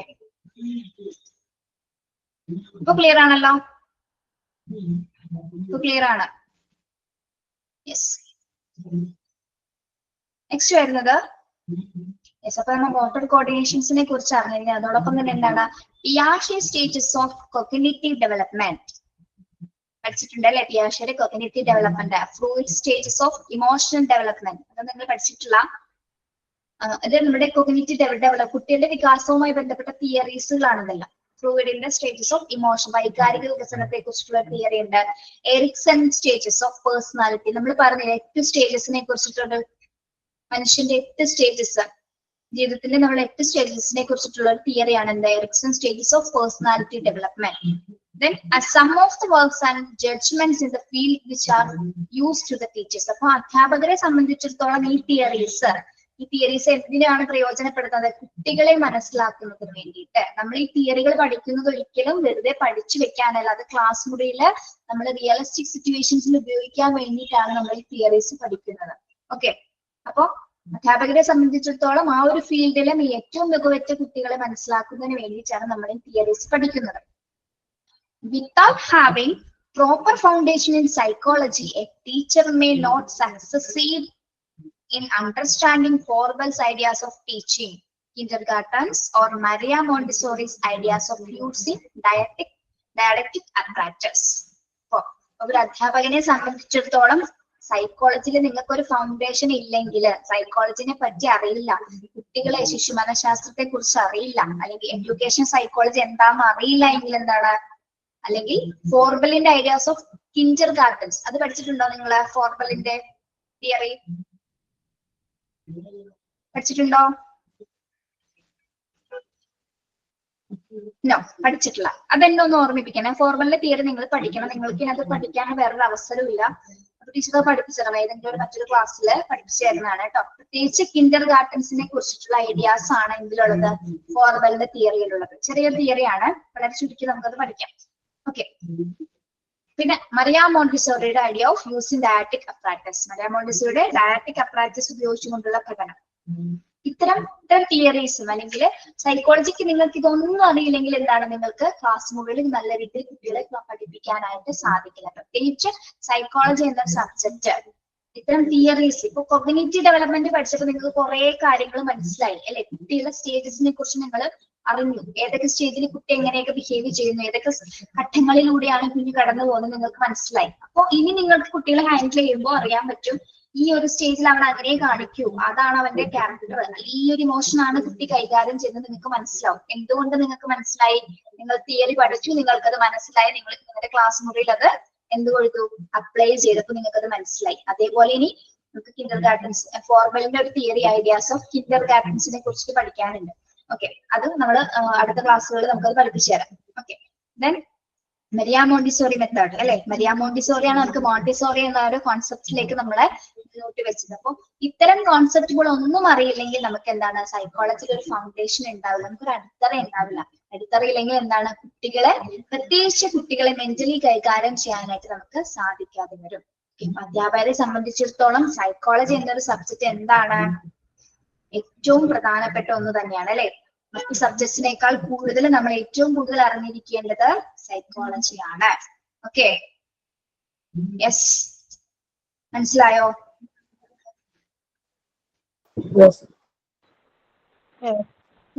ഇപ്പൊ മാമിനെ കാണാനുണ്ട്. ഇപ്പൊ ഞാൻ മനഃപൂർവ്വം ക്യാമറ ഓൺ ചെയ്തതാണ്. ക്യാമറ ഓൺ ചെയ്തിരിക്കുമ്പോ എനിക്ക് നിങ്ങളോട് സംസാരിക്കാൻ തോന്നുന്നു. അപ്പൊ എന്തെങ്കിലുമൊക്കെ നമ്മൾ ഈ ചാപ്റ്ററിന് ഡൈവേർട്ട് പോകും. അതൊക്കെ തീർക്കാൻ കേട്ടോ. ഞാൻ വിചാരിച്ച എന്താ മാമിനെ കാണുന്നില്ലല്ലോ, എന്തോ പറ്റിയെന്ന്. പിന്നെ ക്ലാസ് ഡിസ്റ്റർബൻസ് ആകണ്ട, മിണ്ടണ്ടെന്ന് പറഞ്ഞ് അനങ്ങാതെ ഇരിക്കുവായിരുന്നു. തീർക്കാവുന്നൊരു ഭാഷയായിരുന്നു കേട്ടോ. ചാപ്റ്റർ അത് തീരില്ല. Okay, yes. അപ്പോ ഇനി നമ്മൾ അടുത്തൊരു ദിവസം ഫോർബലിന്റെ തിയറി പഠിക്കാം. നിങ്ങൾ പഠിച്ചവരാരെങ്കിലും ഉണ്ടോ? ഫോർബലിന്റെ കിൻഡർ ഗാർഡൻ തിയറി പഠിച്ചിട്ടുണ്ടോ? നിങ്ങൾ ആരെങ്കിലും കേട്ടിട്ടുണ്ടോ? ജോളി കേട്ടിട്ടുണ്ടോ? ഇടയ്ക്കൊക്കെ കുറെ കേട്ടിട്ടുണ്ട് മാം, പക്ഷെ ഇപ്പൊ എല്ലാം പോയിട്ടിരിക്കുക. മോന്റെ കല്യാണത്തിനകത്താ ഇപ്പൊ എല്ലാം. മാം വിളിച്ചാ വരുവോ? ജൂലൈ 12 വാളകത്ത് കൊട്ടാരക്കര വാളക എൻഗേജ്, ജൂലൈ 3 കൊട്ടാരക്കര വാളക എൻഗേജ്, ജൂലൈ 12 ബാംഗ്ലൂർ വെച്ച് മാരേജ്. മാം വരുവോ? ഞാൻ വിളിക്കുക. ബാംഗ്ലൂരിലേക്കാണേലും വെൽക്കം, കേരളത്തിലേക്കാണേലും വെൽക്കം. കേരളത്തിൽ എൻഗേജ്, ബാംഗ്ലൂരിൽ മാരേജ്. ജൂലൈ 3 കേരളത്തിൽ engage, July 12 Bangalore marriage. July 3 എനിക്ക് ഏറ്റവും വേണ്ടപ്പെട്ട ഒരു ദിവസമാണ്. അപ്പൊ ഞാൻ ഓർക്കും കേട്ടോ. ജൂലൈയിലാണ് കല്യാണോ നടന്നത്. ശരി, അപ്പൊ നമ്മൾ സൈക്കോളജി നമ്മൾ ചാപ്റ്റർ കംപ്ലീറ്റ് ചെയ്തു. ക്വസ്റ്റ്യൻസ് ഒന്ന് ഇട്ടേക്കാം കേട്ടോ. ഇനി നെക്സ്റ്റ് നമ്മൾ നോക്കുന്നത് എഡ്യൂക്കേഷൻ സൈക്കോളജിയാണ്, 7th ചാപ്റ്റർ. ഇപ്പൊ ഞാൻ മൊത്തം കല്യാണത്തിനകത്താ. ഇനിയിപ്പോ ജൂലൈ കഴിഞ്ഞ് ഓഗസ്റ്റ് തൊട്ടേ ഇനി ഒന്ന് സെറ്റപ്പ് ആവും. ഇതിന്റെ ഇടയിൽ ചുമ്മാ എല്ലാരെയും ഒന്ന് കാണാൻ ടൈം കിട്ടുമ്പോ ഒന്ന് കേറുന്നേ ഉള്ളൂ. 7th ചാപ്റ്റർ ത്രിഷ മാം എടുത്തതാണല്ലോ. നേച്ചർ ഓഫ് എഡ്യൂക്കേഷണൽ സൈക്കോളജി വരെ എടുത്തിട്ടുണ്ട്. എന്താണ് കേട്ടില്ല? നേച്ചർ ഓഫ് എഡ്യൂക്കേഷൻ സൈക്കോളജി വരെ എടുത്തു. അതിൽ 5 പോയിന്റ് വരെ എടുത്തു. ഇപ്പൊ ഏതൊക്കെ ചാപ്റ്റേഴ്സ് പാർട്ട് 2 എടുത്തിട്ടുണ്ടോ എന്ന് പറയാമോ? മാം 1, 2, 3, 4 എടുത്തു. പിന്നെ 5 എടുത്തോണ്ടിരിക്കുന്നുണ്ട്. 6 കഴിഞ്ഞു, 7 എടുത്തോണ്ടിരിക്കുന്നുണ്ട്. ഇനിയിപ്പോ 8, 9, 10 ആണ് ബാക്കിയുള്ളത്. നമ്മുടെ ഡിഫൻസ് മെക്കാനിസം എത്രാമത്തെ നമ്പർ ആണെന്ന് പറയാമോ? ഡിഫൻസ് മെക്കാനിസം 9th ചാപ്റ്റർ ആണ് മാം. അത് ഞാൻ എടുക്കാം കേട്ടോ. ഡിഫൻസ് മെക്കാനിസം ഞാൻ എടുത്തോളാം. നീഡ്സ് വന്നിട്ട് അപർണ മാം എടുക്കാന്ന് പറഞ്ഞിട്ടുണ്ടായിരുന്നു. പിന്നെ ഒരു ഇൻഡിവിജ്വൽ ഡിഫറൻസും ടീച്ചർ ആരും എടുക്കുന്നത്. അത് ആരും എടുത്തിട്ടില്ലല്ലോ ഇൻഡിവിജ്വൽ ഡിഫറൻസ്? ഇല്ല, ആരും എടുത്തിട്ടില്ല മാം. അത് കഴിഞ്ഞ് നമ്മള് പാർട്ട് 4ലേക്ക് കിടക്കും കേട്ടോ. 3 എവിടം വരെയായി നിങ്ങൾക്ക്? പാർട്ട് 3 ഒന്നും ആയിട്ടില്ല. നോർമൽ കഴിഞ്ഞിട്ടുണ്ട്. എഡ്യൂക്കേഷൻ സൈക്കോളജി തീർന്നാൽ തന്നെ പെട്ടെന്ന് ചാപ്റ്റേഴ്സ് വേഗം പോകും. ഇതില് എഡ്യൂക്കേഷൻ സൈക്കോളജി നല്ല കുറെ കാര്യങ്ങൾ വരുന്നുണ്ട്. മെത്തേഡ്സ് ഓഫ് എഡ്യൂക്കേഷൻ സൈക്കോളജിയിൽ കുറെ മെത്തേഡ്സ് ഉണ്ട് കേട്ടോ. നല്ല ഇൻട്രസ്റ്റിംഗ് ആയിട്ട് നിങ്ങൾ പഠിക്കണം.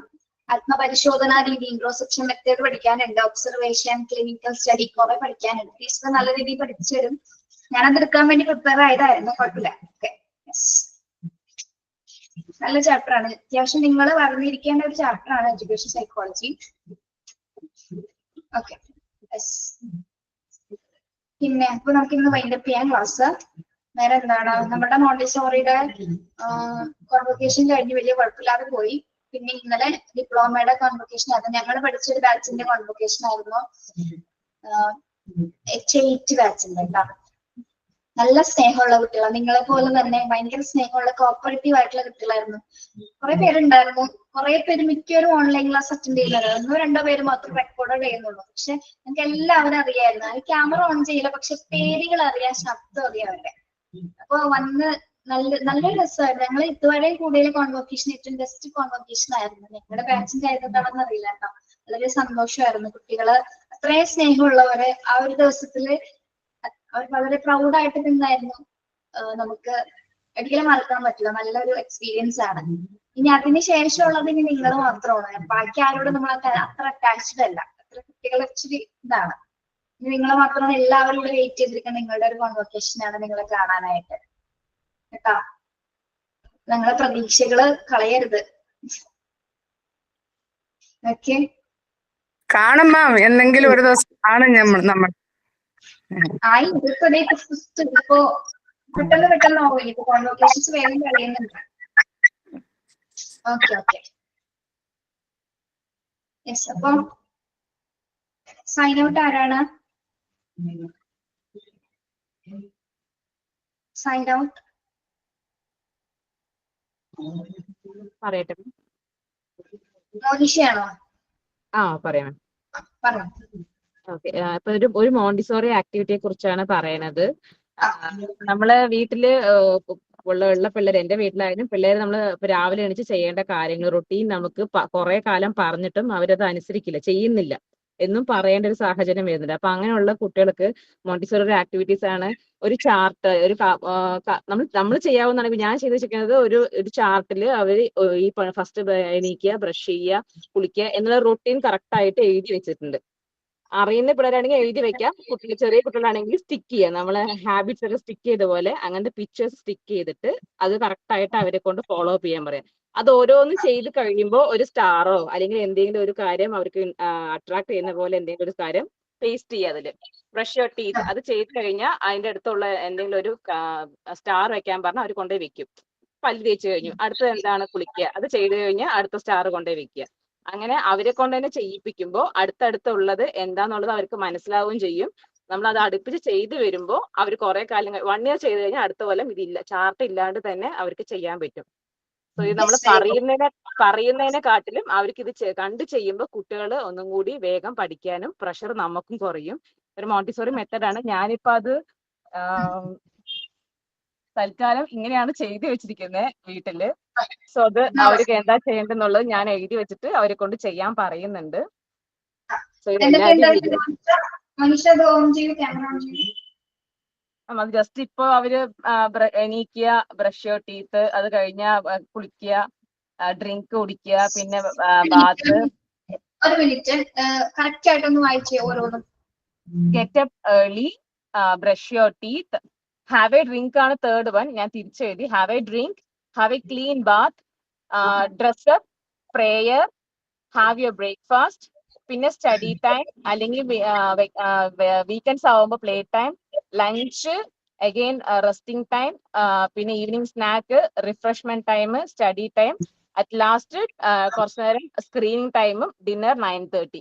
സോ 6 o'clock സ്റ്റാർട്ട് ചെയ്താൽ 9:30 വരെയുള്ള റൊട്ടീന് ഞാൻ അങ്ങനെ എഴുതി വെച്ചിരിക്കുകയാണ്. വെരി ഗുഡ്, നൈസ് കേട്ടോ. നല്ല കാര്യം, നല്ല ക്രിയേറ്റീവ് ആയിട്ടുള്ള ഒരു ഐഡിയ ആണ് അത്. എല്ലാവരും ഫോളോ ചെയ്യാം. അതെ, നമ്മൾ ക്ലാസ്സിലായാലും അല്ലെങ്കിൽ വീട്ടിലായാലും അപ്ലൈ ചെയ്യുമ്പോൾ കുട്ടികൾക്കും അതിന്റെ പ്രഷർ ഇല്ലാണ്ട് അവരും ആ കാര്യങ്ങൾ കറക്റ്റായി ചെയ്തു വരും. സോ എല്ലാവരും അത് വീട്ടില് ചെയ്ത് നോക്കുക. കുറെയൊക്കെ വ്യത്യാസം റുട്ടീൻ കൊണ്ടുവരാൻ പറ്റില്ല, ഡെയിലി റുട്ടീൻ ആണിത് ശരിക്കും പറഞ്ഞാൽ. Okay, yes. ആദ്യം ചിലപ്പോൾ ഡിഫിക്കൽട്ട് ആയിട്ട് ചെയ്യും, പിന്നീട് അങ്ങോട്ട് കണ്ടിന്യൂസ് ആയിട്ട് അത് പോയിക്കോളും. ഫസ്റ്റ് നമുക്ക് എന്തായാലും 2-3 ദിവസത്തിൽ അവർക്ക് ഒന്ന് പറയേണ്ടി വരും, ആ ചാർട്ട് നോക്ക്, എന്താ അടുത്തത് എന്ന് പറയേണ്ടി വരും. പക്ഷെ കുറച്ച് കഴിയുമ്പോൾ അവരെന്നെ എണീറ്റ് ഉടനെ നേരെ വന്ന് ഇപ്പൊ രാവിലെ എണീറ്റ് വന്നാൽ ചെയ്യേണ്ട 2-3 കാര്യങ്ങൾ എന്റെ മക്കള് കറക്റ്റായി. പിന്നീട് അവർ ഇടയ്ക്കൊന്ന് മടിക്കും, പക്ഷെ എന്നാലും പറയുമ്പോൾ പിന്നെ ചെയ്യാൻ തുടങ്ങി. അപ്പോ അത് അപ്ലൈ ചെയ്താൽ ബെറ്റർ ആവുമെന്ന് തോന്നുന്നു മാം. കുറെ സ്ട്രഗിൾ ചെയ്യുന്നതിനെക്കാട്ടിലും ഇത് എളുപ്പം മെത്തേഡ് ആയിരിക്കും. അതെ അതെ, പ്രത്യേകിച്ച് ഇതിപ്പോ സ്റ്റാർട്ട് ചെയ്തപ്പോ സ്കൂൾ തുറക്കുന്ന സമയമാകുമ്പോൾ കുറെ നോക്കിയാൻ ചാൻസ് ഉണ്ട്. Okay okay, thank you so much. Have A nice day. Thank you Monisha. Thank you ma'am, thank you so much. Thank you.